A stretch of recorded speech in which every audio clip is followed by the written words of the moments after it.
السلام علیکم ورحمۃ اللہ وبرکاتہ۔ بریک سے پہلے ہماری گفتگو ہو رہی تھی کہ مومنین کے درمیان پیار اور محبت، ان کے درمیان صلح و صفائی، اور امام علیہ الصلوۃ والسلام فرماتے ہیں کہ اگر ہمارے دو شیعوں کے درمیان مالی اعتبار کے ساتھ یا مال کی بنیاد پر جھگڑا ہو جائے تو میری طرف سے وہ جو اضافی مانگ رہے ہیں ایک دوسرے کی لڑائی جھگڑے سے بچنے کے لیے، میرے مال سے دے دو۔ میں نہیں چاہتا کہ میرے شیعہ مال کی وجہ سے، اس پیسے اور ٹکوں کی وجہ سے، سکوں کی وجہ سے وہ آپس میں جھگڑا کریں۔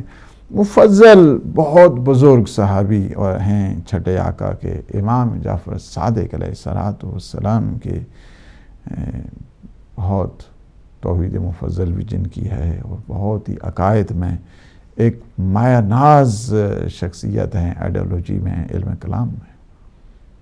انہیں امام علیہ السلام میں کچھ مال دیا ہوا تھا، اور وہ مال اس بنیاد پہ تھا کہ جب ہمارے شیعوں کے درمیان مال کی بنیاد پہ اگر جھگڑا ہو جائے تو جتنا وہ سمجھتے ہیں کہ ایک دوسرے سے کمپرومائز ہو سکتا ہے، صلح و صفائی ہو سکتی ہے، تو میری طرف سے دے دیں تو آپس میں ان کی صلح کرا دیں۔ دو شیعہ آپس میں لڑنا شروع ہو گئے، دو شیعہ کیا، دو بھائی آپس میں، اور ان کا نزاع ہو گیا، ان کا جھگڑا ہو گیا اس بنیاد ارث کے معاملات پر، وراثت کے معاملات پر، انہیریٹنس کے۔ ایک نے کہا نہیں 400 درہم میرا زیادہ بنتا ہے اور اس نے مجھے نہیں دیا۔ 400 درہم کی وجہ سے آپس میں جھگڑا ہو رہا تھا۔ انہوں نے کہا کہ 400 درہم جو ہے نا یہ لے لیں، مفضل نے کہا۔ اس کے بعد کچھ دنوں کے بعد انہوں نے کہا کہ ایسے بڑی زیادتی ہو گئی ہے، مفضل سے ہم نے لے لیا ہے، اس نے ہمیں جھگڑا نہیں ہونے دیا۔ دیکھو دو بھائیوں کے درمیان کتنا بڑا اس نے احسان کیا ہے ہم پر، وہ لے کے آئے 400 درہم، آپ پلیز لے لیں۔ یہ واقعہ دیکھیں اصول کافی میں، اور باب بھی ہے اصلاح ذات البین، آپ اس کو لے لیں۔ فرمایا وہ میرا مال نہیں تھا، وہ میرے چھٹے آقا امام جعفر صادق علیہ الصلوۃ والسلام کا مال تھا۔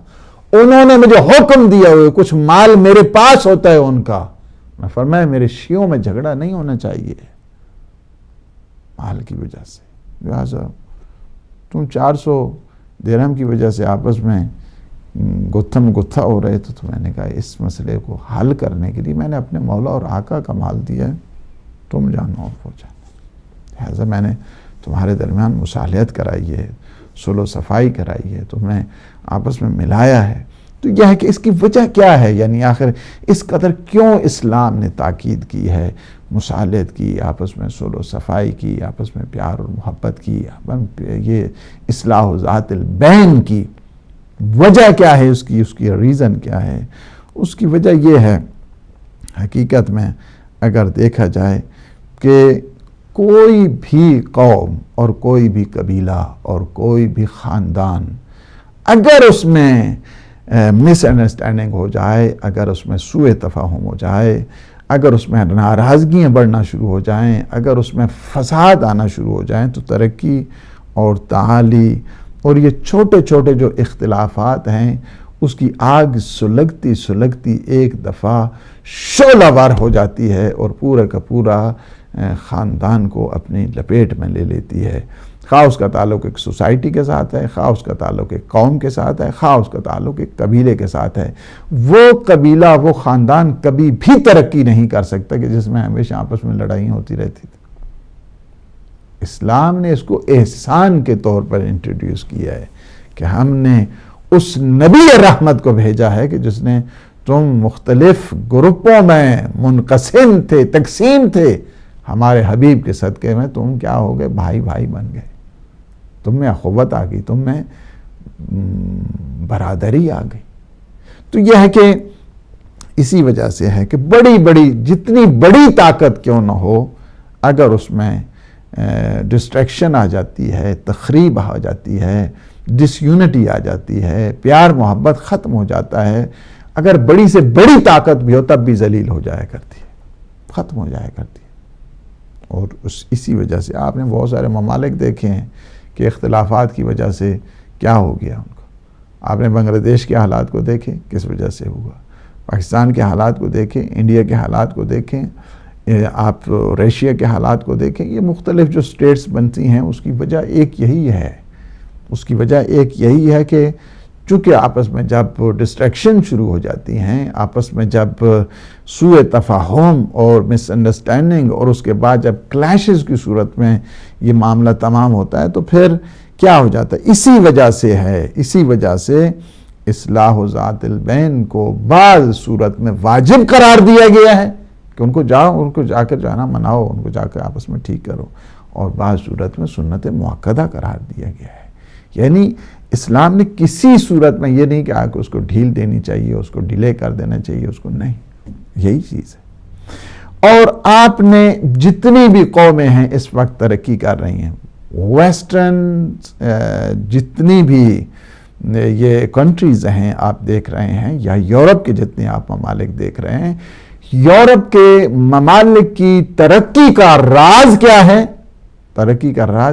ان کی ترقی کا راز فقط اور فقط آپس میں وحدت ہے، بس طاقتیں پروان چڑھ رہی ہیں۔ اس کے بعد کیا ہے؟ استعداد ابھر کے آ رہی ہے، شکوفائی اس میں پیدا ہو رہی ہے۔ اسی وجہ سے یورپ میں اور امریکہ میں یا یہ اتنی ویسٹرن کنٹریز ہیں، سارے کے سارے ایک الائنس کی صورت میں ہیں، اور ان کا سارے کا سارا آپس میں وہ ملی جو یکجہتی ہے اس کی وجہ سے سارا جو نظام ہے اس وقت آپ دیکھ رہے ہیں، سکون ہے، اطمینان ہے، صنعتی ترقی ہے، ایجوکیشنل جو ہے ڈیولپمنٹ اس میں آپ دیکھ رہے ہیں۔ آپ اس کو ہر لحاظ کے ساتھ ہائی ٹیک کی صورت میں آپ اس کو انٹروڈیوس کریں یا جس عنوان کے ساتھ سیولائزیشن کی طرف لے کر جائیں، اس کا واحد راز یہی ہے کہ کنسٹرکشن جتنی بھی ہے اس کا راز یہی ہے کہ آپس میں ایک ہیں، یونٹی کی وجہ سے ہے، ایک ملت ہونے کی وجہ سے ہے، ایک قوم ہونے کی وجہ سے ہے۔ حالانکہ ایسی بات نہیں کہ ان میں بھی بڑے بڑے اختلافات رہے ہیں، یہ جنگیں جتنی ہوئیں اور جنگوں سے انہوں نے سبق سیکھا۔ آج آپ دیکھ رہے ہیں پورے یورپ میں، اب جو وہاں پہ ہیں جو یورپ میں رہتے ہیں انہیں خود اس چیز کا پتہ ہے، ایک دوسرے کے بارڈر سے گزر جاتے ہیں، اس کے بعد پتہ چلتا ہے علامت ہی بارڈر آپ کو نظر آتی ہے، لیکن کوئی کسی قسم کی وہ مزاحمت نہیں ہے، جو لائن اپ نہیں ہے کہ لائنیں لے کر کھڑے ہو جاؤ اور اس کے بعد اپنے ملکوں میں۔ مجھے افسوس کے ساتھ کہنا پڑتا ہے کہ جس قوم کو اسلام نے ملت واحدہ کہا ہے، نفس واحدہ کہا ہے، ان کی حالت اگر آپ دیکھیں تو آپ کو رونا آ جاتا ہے کہ وہاں کی حالت دیکھ کر میں کس ملک کا نام لوں، کس کمیونٹی کا نام لوں، مڈل ایسٹ سے شروع کروں یا فار ایسٹ سے، کہاں سے شروع کروں میں آپ کو بتاؤں۔ یعنی وہاں پہ جتنی بدبختی ہے اس بدبختی کا راز یہی ہے کہ آپس میں یہ ڈس یونٹی، آپس میں پیار محبت کا نہ ہونا، آپس میں فخر و مباحات، اور آپس میں ایک دوسرے کے جو آتے ہیں اور مشاجرہ، مناظرہ، مجادلہ اور ایک دوسرے کے ساتھ کلیشز، جس کی وجہ سے آج آپ دیکھ رہے ہیں کہ یہ ساری کی ساری جو ہے نا وہ بدبختیاں ہیں۔ وحدت کے جو ہیں وہ موجز نما قسم کے اثرات ہیں، ایسی صورت ہے۔ اس پہ اگر ڈسکشن کی جائے تو بہت یعنی زیادہ اس حد تک اسلام نے جتنی اہمیت دی ہے اس وقت، اگر آپ مڈل ایسٹ کے حالات دیکھیں، ملکوں کے نام لینے کی کیا ضرورت ہے، آپ کو پتہ ہے جو اسلام کو اپنے آپ کو قلعہ کہنے والے، وہاں پہ جا کر ان کا ادب دیکھیں، ان کا اخلاق دیکھیں، اور آپ کو سمجھ آ جائے کہ یہ کس نبی رحمت کے یہ ماننے والے لوگ ہیں، جن میں اخلاق نہیں ہے، جن میں دین نہیں ہے، جن میں شعور نہیں ہے، جس میں اپنے آپ کو، اور پاکستان انڈیا کا وہاں پہ اگر آدمی وہ دیکھ لیں تو کہتے ہیں یہ تو فقیر اور مسکین اور بدبخت یہاں پہ جو ہے نا وہ آ گئے۔ یعنی یہ جو صورتحال ہے کیوں ہے؟ کیا پاکستان غریب ملک ہے؟ کیا انڈیا غریب ملک ہے؟ کیا یہ دوسرے ہیں یہ فقیر اور مسکین، یہ کوئی بھکاری ہیں؟ نہیں، فقط یہ ہے کہ آپس میں لڑائی جھگڑا، مرنا مارنا، ایک دوسرے کے خلاف جو ہے وہ زبانیں کسنا، یہ ساری اس بات کا نتیجہ بنا ہے کہ آج آپ دیکھ رہے ہیں۔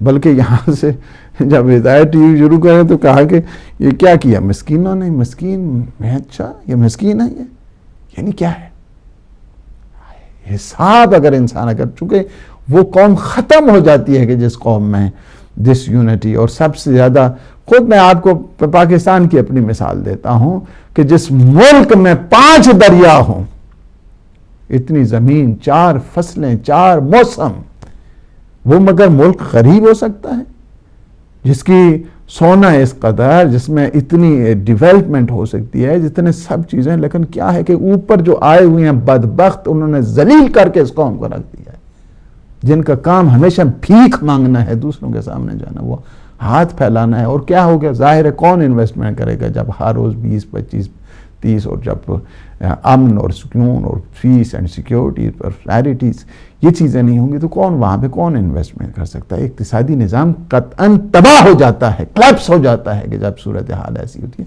تو میں بات لمبی نہ میری ہو جائے، جتنے بھی ہیں باپ ایک تناظر میں، ایک نقشے میں آپ لے کر آئیں اور آپ دیکھیں کہ وہاں پہ جس ملک میں یونٹی ہے وہ 35 سال ہو گئے ہیں اور ان کی مختلف ناکہ بندیوں میں رہتا ہے، اور آج بھی کہا گیا سر اٹھا کے چلتے، آنکھ میں آنکھ ڈال کے بات کیا کرتا ہے۔ کیا ہے؟ اس قوم میں یونٹی ہے۔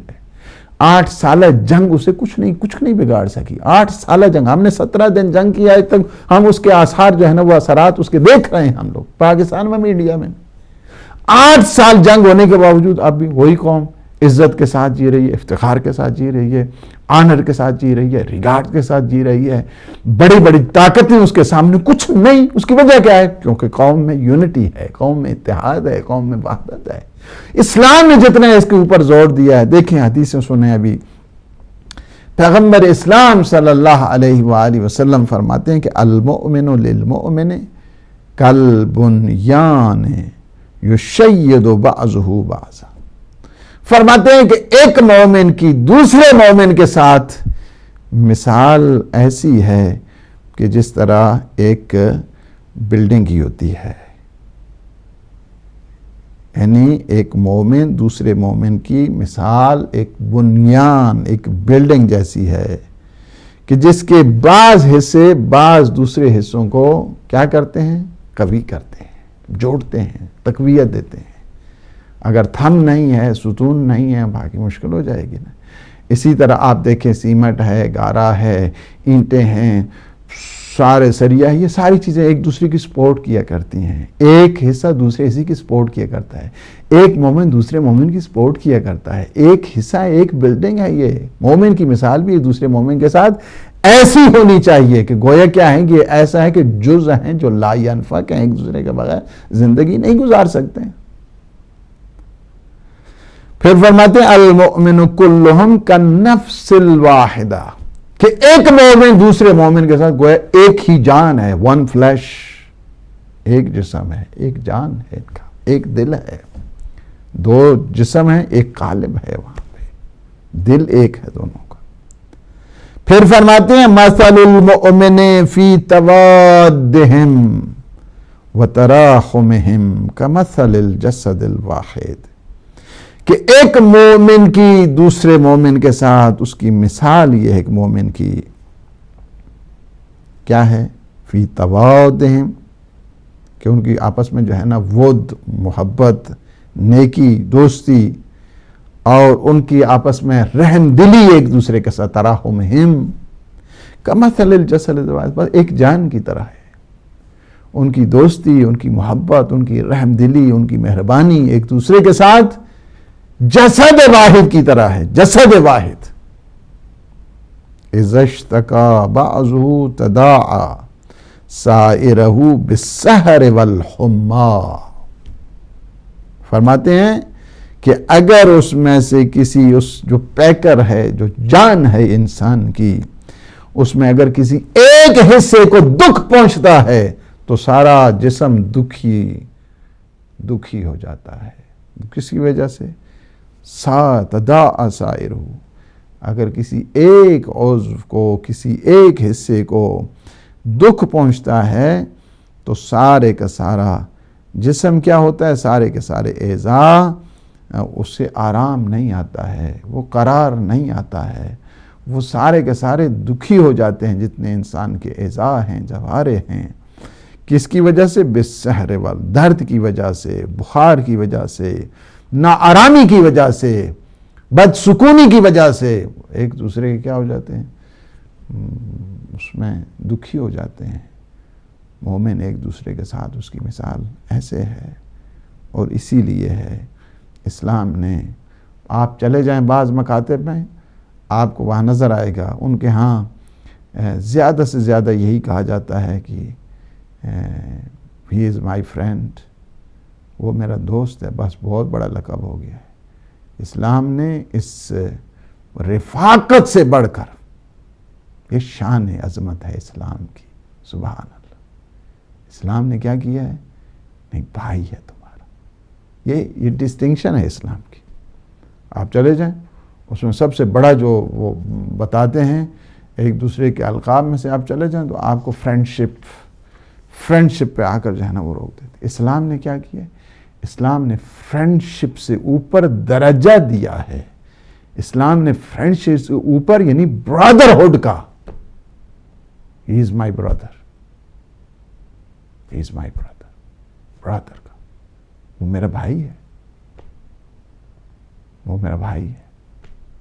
اسلام نے برادری کو انٹروڈیوس کیا ہے، اسلام نے رفاقت سے اوپر درجے کو، جو کہتے ہیں ہاں جی از مائی فرینڈ، وہ میرا دوست ہے، نہیں، اسلام نے کہا کہ نہیں، وہ میرا بھائی ہے۔ وہ ایک مومن دوسرے مومن کا بھائی ہے، ایک مومن دوسرے مومن کا دوست نہیں، ایک مومن دوسرے مومن کا بھائی ہے، بھائی کہہ کے خطاب کیا۔ اور یہی چیز ہے کہ اگر آپ دیکھنا چاہتے ہیں کہ اسلام کے ہاں جب بھائی کہہ دیا تو پھر اس میں کیا ہے، کسی قوم کا نہیں کہ فلاں قوم ہے، فلاں قبیلہ ہے، فلاں ملک ہے، فلاں خطہ ہے، فلاں کشور ہے، فلاں نژاد ہے، بتان رنگ و خوں کو توڑ کر ملت میں گم ہو جا، یہ درس دیا اسلام۔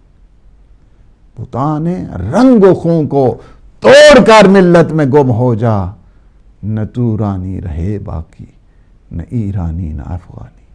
اسلام نے کہا کہ کیا ہے، یہ سنگل کمیونٹی ہے، کیا ہے، ایک قسم کی جو ہے نا یہ کمیونٹی ہے، کیا ہے، ان کو ون فلیش قرار دیا ہے، ان کی صاحب کو ایک روح قرار دیا ہے، جسد واحد قرار دیا ہے، نفس واحد ان کو قرار دیا۔ یہ اسلام نے کیا ہے، پھر بھائی بنایا ان کو۔ یہ نہیں کہا کس زبان کا ہے، کس خطے کا ہے، کس سن و سال کا ہے، جوان ہے، بوڑھا ہے، نہیں، اسلام نے جو ہے نا کتنا، یعنی آپ اس کو دیکھیں کتنا ڈیپتھ ہے اسلام کی تعلیمات میں، اور اسلام کے احساس کرے اس چیز کو، اس کے عمق کو، اس کی گہرائی اور گہرائی کو جب ایک انسان دیکھتا ہے کہ دیکھیں اسلام نے کتنی خوبصورت انداز کے ساتھ ایک مسلمان کو دوسرے مسلمان کے ساتھ، ایک مومن کو دوسرے مومن کے ساتھ کس انداز کے ساتھ انٹروڈیوس کیا ہے۔ انٹروڈکشن اسلام نے کس انداز کے ساتھ کیا ہے، ایک مومن کا دوسرے مومن کے ساتھ۔ کیا انٹروڈکشن ہے، کسی نسل کے ساتھ، نسل پرستی نہیں، قبیلہ پرستی نہیں، قبائلی نظام اسلام میں ہے ہی نہیں ہے۔ اشرفیت تقوی کو انسان کا معیار قرار دی۔ یا ایھا الناس انا خلقناکم من ذکر و انثی، ہم نے تمہیں مرد عورت سے پیدا کیا ہے۔ کس لیے پیدا کیا؟ اور اس کے بعد کیا ہے کہ ہم نے تمہارے درمیان مختلف قبیلے جو بنائے ہیں لتعارفوا، تاکہ ایک دوسرے کو تم پہچان بن جاؤ آرام کے ساتھ۔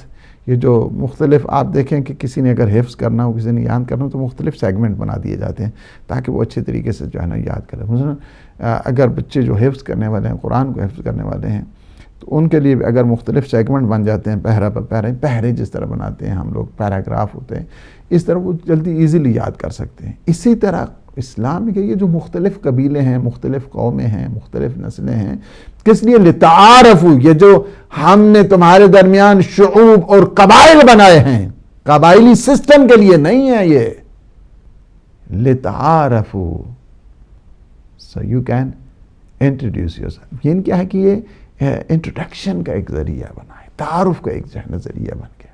ان اکرمکم عند اللہ اتقاکم، لیکن تمہارے نزدیک کیا ہے؟ سب سے زیادہ کیا ہے؟ جو قریب ہے اللہ کے نزدیک، سب سے زیادہ جو عزت والا ہے، آنر والا ہے، ان اکرمکم عند اللہ، اللہ کے نزدیک جو سب سے زیادہ کرامت اور عزت اور شرف رکھنے والا ہے وہ صاحبان تقویٰ ہے۔ اور اسلام نے ہر اس لحاظ کے ساتھ کہ جس میں ڈسٹریکشن پیدا ہوتی ہے، ڈس یونٹی پیدا ہوتی ہے، اس میں مجھے افسوس کے ساتھ بھی کہنا پڑتا ہے، اور وہ اس لحاظ کے ساتھ اگر آپ دیکھیں کہ ہمارے ہاں بھی اور دوسروں کے ہاں بھی، یعنی جو باقی مکاتب ہیں، کچھ افراد کو جو ایکسٹریم لائن کے اوپر ہیں، اس وقت ایکسٹریم لائن کے اوپر ہیں، اور وہاں کے اوپر بھی کوشش یہی کی جاتی ہے تاکہ ان میں جو ہے ڈسٹریکشن پیدا کی جائے۔ مجھے اتنا افسوس ہوتا ہے یہ سوشل میڈیا پہ یہ گالیاں ایک دوسرے کو جو لکھتے ہیں، گالیاں ایک دوسرے کو جو دیتے ہیں، تبرہ کے نام کے اوپر جو گالیاں دی جاتی ہیں، اس کا کوئی تعلق نہیں ہے اہل بیت کے ساتھ۔ میں آپ کو صاف بتاتا ہوں، کوئی تعلق نہیں ہے اس کا اہل بیت کے ساتھ۔ اہل بیت نے کب گالیاں دی ہیں، کب گالیاں سکھائی ہیں؟ وہ خلق عظیم کے مالک ہیں، وہ گالیاں سکھاتے ہیں؟ نہیں، گالیاں دینے والے ہمیشہ معاویہ والے۔ تو معاویہ گالیاں دیتا تھا، 40,000 ممبروں پہ وہ گالیاں دیتا تھا۔ اخلاق آل محمد دیکھیں، اخلاق آل محمد سیکھیں ہمیں۔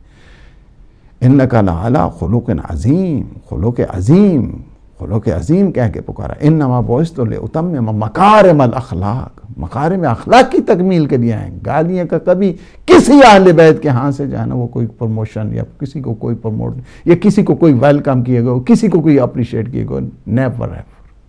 یہ قطعاً نہیں ہے، یہ ایکسٹریم گروپ ہے جس کی کوئی ہم لوگ حمایت نہیں کرتے ہیں، خواہ وہ شیعہ ہیں خواہ وہ سنی ہیں۔